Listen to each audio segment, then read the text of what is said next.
Yes, of course, hii ni Imbanas Sports Updates na mimi ni Tade Cosmas. Bwana, afisa habari na msemaji wa klabu ya Simba Ahmed Ally amesema kwamba msimu huu 2026-27 iwe mvua iwe jua, Simba Sports Club wanautaka ubingwa wa ligi kuu ya NBC. Malengo yao ni kuhakikisha kwamba msimu huu wanafanikiwa kuweza kubeba ubingwa wa ligi kuu ya NBC. Ameyazungumza hayo wakati wakiwa kule Kaitaba Bukoba kwa ajili ya maandalizi ya mchezo wa leo wa ligi kuu ya NBC dhidi ya Kagera Sugar. Huyu hapa Ahmed Ally. Asanteni sana kwa kuja. Msimu umeanza na msimu huu kama ambavyo amesema mjumbe wa bodi ya wakurugenzi Bwana Swedi Mkwabi ya kwamba msimu huu ni msimu wetu.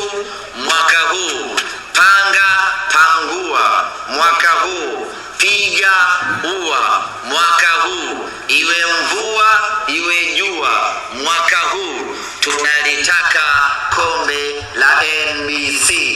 Na mimi niwahakikishie, na mimi niwaambie, kwa mamlaka yake Mwenyezi Mungu, kwa mapenzi yake Mwenyezi Mungu, maandalizi ambayo tunayafanya mwaka huu.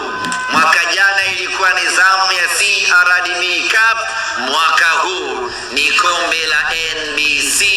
Tusemeni inshallah linakuja Msimbazi.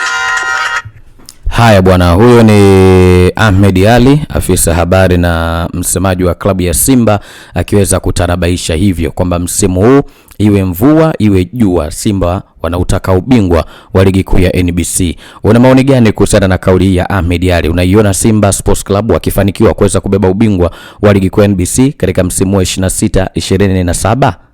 Bwana, hii ni Imbanas Sports Updates. Endelea kuitegea sikio na kuifuatilia Imbanas Radio na Tanganyika Radio.